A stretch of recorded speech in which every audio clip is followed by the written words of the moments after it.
PM हमारे मोदी जी जिस हिसाब से सदन में बोले कि अखिलेश जी मदद करते हैं, तो ये तो जग जाहिर है कि बीजेपी की बी टीम कौन हुआ।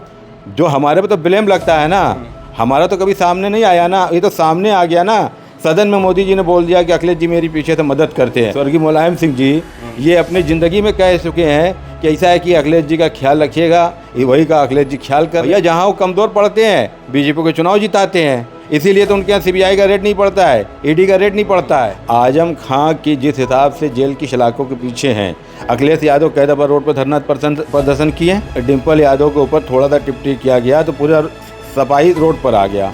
अखिलेश यादव के लिए कई दफ़ा लोग रोड पे आए। अभी अखिलेश यादव नहीं चाहते हैं कि मुसलमान जो है अपना लीडरशिप खड़ा करे या मुसलमान खुद का अपना घर बनाए। तो इंशाल्लाह 3 सीट पर चुनाव लड़ेंगे, कैंट, दक्षिणी और उत्तरी। जब कोई विकल्प नहीं था तब तो अपनी चुनाव नहीं लड़ा, तब तो विकल्प भी माशाल्लाह है हर तरीके से, क्योंकि हमारे पास 20% मुसलमानों का वोट है।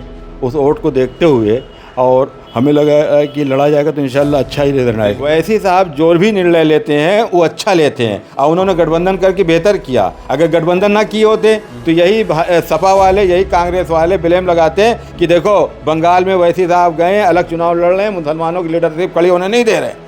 और जब उन्होंने गठबंधन किया, अल्लाह का शुक्र रहा, पता चला वही तब उन्होंने हाथ खींच लिया। क्या कांग्रेस का बंगाल में है क्या? अगर आप सही में भाजपा से नफरत करते या भाजपा को नहीं जिताते तो आप ममता दीदी का समर्थन करते या 2, 4, 5, 10 सीट पर जैसे हम लड़ो उसे लड़ लेते, उससे ममता दीदी का नुकसान नहीं होता। ये तो साफ साफ जाहिर हो रहा ना कि बीजेपी की बी टीम कौन है, बीजेपी की कौन पैरवी कर रहा है। खान प्रतापगढ़ी इसलिए पर्सनल हो जा रहे हैं क्योंकि ऐसा उनकी दलाली अब बंद होने वाली है। अब वो जाएंगे भगाए वहाँ से, क्योंकि अभी तक तो उनको नाम मुसलमान के नाम पर वहाँ पर रखा गया था। अब जब मुसलमानों की लीडरशिप खड़ी होगी तो उनकी वहाँ पे क्या ज़रूरत है? जो राज्यसभा की मेंबर बना के गया, एक सभा सदी का चुनाव तो जीत नहीं पाएंगे। एक सभा सदी हमारे से खिलाफ आके चुनाव लड़ लेंगे, नहीं चुनाव जीत पाएंगे। अल्लाह चाहेगा तो उनसे ज़्यादा वोट पाएंगे हम, जहाँ से चाहे वहाँ से लड़ लें। अखिलेश भैया को बस सिर्फ एक ही बात का डर है कि इनकी लीडरशिप खड़ी हो जाएगी तो हमारे पीछे दरी बिछाएगा कौन और झंडा ढोएगा कौन। साथियों, बहुत बहुत स्वागत है खुशखबरिया में। इस वक्त पश्चिम बंगाल में चुनाव चल रहा है। पश्चिम बंगाल में कई सभाओं में असदुद्दीन ओवैसी ने खुद अखिलेश यादव पर कई सारे आरोप लगाकर उनको संबोधन किया कि उत्तर प्रदेश में आजम खान जब दूसरे नंबर के नेता होते थे, आज उनकी हालत बहुत ख़राब है। अखिलेश यादव उनको लेकर नहीं बोलते हैं, लेकिन जब बात आती है समाजवादी पार्टी से, जब सवाल होता है तो वो कहते हैं ये तो बीजेपी की बी पार्टी है, बीजेपी इनको जो है आगे करती है। बहुत सारे आरोप प्रत्यारोप लगते रहे हैं और इधर बीच हम देख रहे हैं कि विधानसभा चुनाव भी उत्तर प्रदेश में धीरे धीरे करीब आ रहा है। तो इस पर बातचीत करने के लिए हमारे साथ MIM के जो ज़िला अध्यक्ष हैं बबलू कुरैशी साहब, इनका नाम इम्तियाज़ अहमद उर्फ बबलू कुरैशी है, उनसे हम जानने की कोशिश करेंगे कि 2027 को लेकर क्या तैयारी है और जो आरोप लग रहे हैं लगातार आप पर बीजेपी की बी पार्टी का, उसको लेकर क्या कहेंगे। बहुत बहुत स्वागत है सर आपका। बहुत बहुत स्वागत है खुशखबरिया का, आपका भी। सबसे पहले तो ये बताइए कि 2027 का चुनाव करीब आ रहा है, बनारस में क्या तैयारी है आप लोगों की? अल्हम्दुलिल्लाह हम लोगों की बनारस में संगठन पे बहुत मजबूती से काम हो रहा है और हम लोग इंशाल्लाह 3 सीट पर चुनाव लड़ेंगे, कैंट, दक्षिणी और उत्तरी। आपकी भी कोई तैयारी है या प्रत्याशी को लड़ाने की तैयारी है किसी को? देखिए, प्रत्याशी अभी लड़ाया जाएगा और जैसा वक्त आएगा उस हिसाब से अगर हमें लड़ना हुआ तो हम भी लड़ जाएंगे। क्या है, कोई बुराई थोड़ी नहीं है। जब कोई विकल्प नहीं था तब तो अपनी चुनाव नहीं लड़ा, तब तो विकल्प भी माशाल्लाह है हर तरीके से, क्योंकि हमारे पास 20% मुसलमानों का वोट है।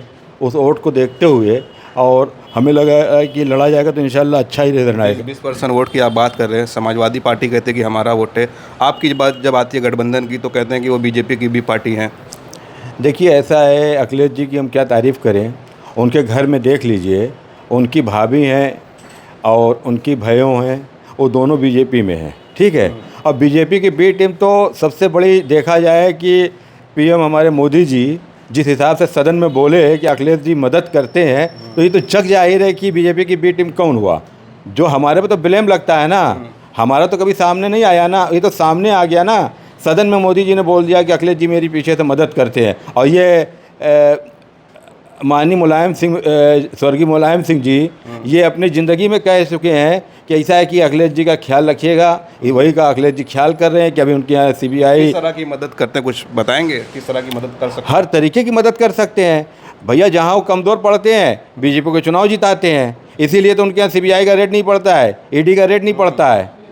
वो तो बराबर सरकार के खिलाफ बोल रहे हैं, योगी को कह रहे हैं कि जो है अपने मुकदमे वापस ले लिए। तो भैया एक बात बता दीजिए, जब दोनों का साठ गांठ है, जब दोनों परम मित्र हैं तो रेट कहाँ से पड़ेगा? सबसे बड़ी बात है, जब हम आपका सपोर्ट करेंगे आप हमारा बुरा कहाँ से करिएगा। सपा वाले ये भी कहते हैं कि आपके नेता पर भी कोई तरह की कार्रवाई नहीं होती, आपके यहाँ भी असदुद्दीन ओवैसी के खिलाफ ईडी सीबीआई नहीं जाती है। हमारे नेता के खिलाफ हमारे नेता ने कौन सा काम कराया है बताइए, सरकारी काम कराया है कि उनके यहाँ रेट पड़ेगा। फिर अखिलेश यादव के समर्थक कहेंगे हमारे नेता ने कौन सा काम कराया है। क्यों सरकार में रहते हुए इतना बड़ा आगरा एक्सप्रेसवे बनाया, एक दो काम कराया है क्या? कई सरकारी काम कराया है। उसमें दिक्कत उसकी फाइल खुलवा के चेक किया है ना, टेंडर कितने का हुआ, काम कितने का हुआ है। दूध का दूध पानी का पीना पानी हो जाएगा। एमआईएम इसकी मांग करेगी सरकार से, वक्त पड़ेगी तो मांग करेगी। दूसरी तरफ ये भी आज़म खान को लेकर बड़ा आप लोग रहे हैं कि आज़म खान के साथ ये आवाज़ नहीं उठा रहे हैं, लेकिन आज़म खान तो घर वाले कह रहे हैं कि जो है हमारी वकीलों में मदद कर रहे हैं पार्टी वाले। अब एक बात ये बताइए, आज़म खां की जिस हिसाब से जेल की सलाखों के पीछे हैं, अखिलेश यादव कई दफ़ा रोड पर धरना प्रदर्शन किए हैं। अखिलेश यादव के डिम्पल यादव के ऊपर थोड़ा सा टिप्पणी किया गया तो पूरा सफाई रोड पर आ गया। अखिलेश यादव के लिए कई दफ़ा लोग रोड पे आए। देखिए एक बात बता दें, सीधी सी बात है, कभी अखिलेश यादव नहीं चाहते कि मुसलमान जो है अपना लीडरशिप खड़ा करे या मुसलमान खुद का अपना घर बनाए। देखिए हम भी एक बताए थे, बहुत नीचे स्तर से उठ के आए हैं, ज़मीन से उठ के आए हैं, और मैं ये जानता हूँ कि किराए का मकान क्या होता है, अपना मकान क्या होता है। संघर्ष करोगे तो दाग तो लगेंगे ही। अब देखिए कांग्रेस की ज़मीन खसक रही है, 294 में कांग्रेस चुनाव लड़ रही है बंगाल में, उस पर कोई नहीं कह रहा है हम 12 सीट लड़ रहे हैं। तो मोदी जी ममता दीदी को भी डर हो रही है। 93 तो आप भी लड़ रहे थे हुमायूं कबीर के साथ, वो तो आपने गठबंधन तोड़ लिया। भैया एक बात ये बता दीजिए, आप अभी हमारे पास बैठे हैं या मैं आपके पास बैठा, क्या मेरे जेब में आप देख रहे हैं कि मैं क्या रखा हूँ, या मैं आपके जेब में देख रहा हूँ क्या रखे हैं आप? लेकिन आप ही के पार्टी के प्रवक्ता आसिम वकार कर रहे थे कि बीजेपी का आदमी, उसके बावजूद भी आप लोगों ने गठबंधन किया। देखिए वैसी साहब हमारे कायद हैं, वैसी साहब हमारे पढ़े लिखे सूझबूझ वो अच्छा बुरा जानते हैं, उन्होंने कुछ सोच के किया होगा गठबंधन। अगर हमारे आसिम वकार साहब कह रहे हैं तो मैं उनकी भी बात को नहीं ठुकराऊंगा, मगर रह गया देखिए वैसी साहब जो भी निर्णय लेते हैं वो अच्छा लेते हैं, और उन्होंने गठबंधन करके बेहतर किया। अगर गठबंधन ना किए होते तो यही सपा वाले, यही कांग्रेस वाले ब्लेम लगाते हैं कि देखो बंगाल में वैसी साहब गए अलग चुनाव लड़ रहे हैं, मुसलमानों की लीडरशिप खड़ी होने नहीं दे रहे। और जब उन्होंने गठबंधन किया, अल्लाह का शुक्र रहा, पता चला वही तब उन्होंने हाथ खींच लिया। 1000 करोड़ की डील की हुमायूं कबीर ने। भाई 1000 करोड़ की डील थी कि 5000 करोड़ की डील थी कि 5 रुपये की डील थे, हमारे कायद को नहीं पता, हमारे लीडर को नहीं पता। प्रतापगढ़ी तो कह रहे हैं कि जो है बताइए कि जो आज का नेता आया हुआ उसके लिए 1000 करोड़ बीजेपी दे रही है, जो हर जगह जीता रहा उसको कितना दे रही हो। तो ये तो इमरान प्रतापगढ़ी से बोलिए कि आपका वहाँ पर है क्या। हालांकि उन्होंने नाम नहीं लिया लेकिन इशारा नहीं, तो मैं उनसे पूछ रहा हूँ कि उनका वहाँ पे है क्या, कांग्रेस का बंगाल में है क्या। अगर आप सही में भाजपा से नफरत करते या भाजपा को नहीं जिताते तो आप ममता दीदी का समर्थन करते हैं, या 2 4 5 10 सीट पर जैसे हम लड़ उससे लड़ लेते, उससे ममता दीदी का नुकसान नहीं होता। ये तो साफ साफ जाहिर हो रहा ना कि बीजेपी की बी टीम कौन है, बीजेपी की कौन पैरवी कर रहा है। कांग्रेस पूरे तरीके से समर्थन कर रही है बीजेपी का। इमरान प्रतापगढ़ी बार बार कहा है एकदम पर्सनल हो जा रहा है। इमरान प्रतापगढ़ी इसलिए पर्सनल हो जा रहे हैं क्योंकि ऐसा उनकी दलाली अब बंद होने वाली है। अब वो जाएंगे भगाए वहाँ से, क्योंकि अभी तक तो उनको नाम मुसलमान के नाम पर वहाँ पर रखा गया था। अब जब मुसलमानों की लीडरशिप खड़ी होगी तो उनकी वहाँ पे क्या ज़रूरत है। जो राज्यसभा के मेंबर बना के गया, एक सभा सदी का चुनाव तो जीत नहीं पाएंगे वो। इमरान प्रतापगढ़ी को यही जवाब देंगे आप? जी, एक सभा सदी हमारे खिलाफ आके चुनाव लड़ लेंगे, नहीं चुनाव जीत पाएंगे। अल्लाह चाहेगा तो उनसे ज़्यादा वोट पाएंगे हम, जहाँ से चाहे वहाँ से लड़ लें। लेकिन बात फिर आखिर में यही आकर फंस जाती है कि अखिलेश यादव से बराबर मांग हो रही है अभी भी कि गठबंधन कर लीजिए, गठबंधन नहीं होगा तो फिर क्या? देखिए एक बार बता दें, हमारे कायद का कहना है कि गठबंधन करने के लिए मैं तैयार हूँ, जो बीजेपी को हरा है मैं उसके साथ हूँ। अब एक बात ही बताइए, आप भाग रहे हैं तो बीजेपी का बी टीम कौन हुआ? एम हुई या तो सपा हुई? हम तो गठबंधन करने के लिए तैयार है। और जबकि यादव वोट 7% है, 7% में सपा वाले ये कहते हैं ना कि सिर्फ आप मुसलमानों की राजनीति करते हैं, सिर्फ मुसलमानों की, आप हिंदुस्तान में रह के सिर्फ मुसलमान की हम बात नहीं कर सकते। ऐसा है पत्रकार महोदय, एक बात मैं आपसे बता दूं, हमारा जहाँ जहाँ पे हमारी लीडरशिप हुई, जहाँ जहाँ चुनाव हुआ, आप उठा कर रिजल्ट देख लीजिए, हम कै % मुसलमान को टिकट दिए हैं, कै % हिंदू को टिकट दिए हैं।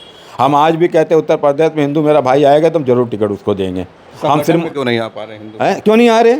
क्यों नहीं आ रहे? क्यों नहीं? अल्हम्दुलिल्लाह आ रहे हैं, हमारे बनारस में आ रहे हैं। बनारस में लड़ाएंगे कोई? जी आएंगे, ज़रूर लड़ाएंगे, हमारे बनारस में आएंगे, हम ज़रूर लड़ाएंगे। और रह गया देखिए एक बार बता दें, अखिलेश भैया को बस सिर्फ एक ही बात का डर है कि इनकी लीडरशिप खड़ी हो जाएगी तो हमारे पीछे दरी बिछाएगा कौन और झंडा ढोएगा कौन। बनारस में जहाँ से आप आते हैं दक्षिणी विधानसभा सीटें लगभग बताया जाता है कि 1 लाख से ऊपर मुसलमानों का वोट है, सब समाजवादी पार्टी पिछली बार दूसरे नंबर पर थी, इस बार क्या लगता है कि मुसलमान वही ऑप्शन देख रहा है, मजबूर है क्या सपा को देने के लिए, कोई विकल्प है उसके पास? देखिए, अगली बार जो था मुसलमानों को विकल्प नहीं था, अब की बार मुसलमानों को अच्छा खासा विकल्प है, क्योंकि मुसलमान देख चुका है कि सबकी वोट दे के हमारा कुछ होना नहीं है, अब क्यों ना अपना घर बनाया जाए। अब इंशाल्लाह इमाम को मुसलमान अच्छे तरीके से वोट करेगा और सपा का पीछा छोड़ेगा। लोगों से रिस्पांस मिल रहा है जब बीच में उनके जा रहे हैं आप लोग? आप खुद देखिए ना, आप ऐसा है मीडिया रोड पर निकल जाइए और देखिए मुसलमानों का रुझान क्या है। मुसलमानों का अच्छा खासा रुझान, अभी देख लीजिए बंगाल में हम लोगों ने खेला कर दिया है जी, अच्छा खासा खेला कर दिया। अल्लाह चाहेगा 8 से 9 सीट आएंगी। असम में भी जब आपने बदरुद्दीन अजमल की पार्टी को सपोर्ट किया तो जमीयत उलमा ने नोटिस थमा दिया कि भाई इनके साथ क्यों आपने सब समर्थन लिया।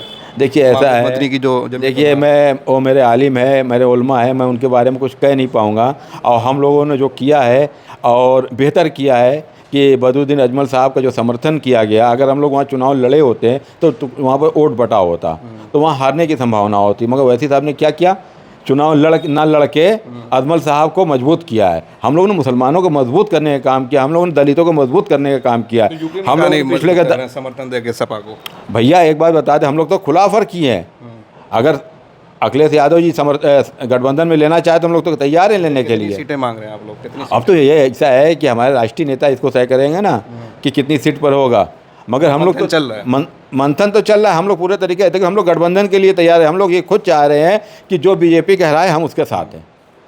चलिए, बहुत बहुत धन्यवाद हमसे बातचीत करने के लिए। हम बात कर रहे थे MIM के ज़िला अध्यक्ष इम्तियाज़ अहमद उर्फ बबलू कुरैशी साहब से, और इन्होंने एक बड़ी अहम बात कही कि जो हमारे ऊपर आरोप लगता है बीजेपी की बी पार्टी का, प्रधानमंत्री नरेंद्र मोदी ने जो संसद में अखिलेश यादव को लेकर कहा उसको लेकर सवाल टूट रहे, लेकिन समाजवादी पार्टी की तरफ से इस पर कोई अभी जवाब नहीं आया है।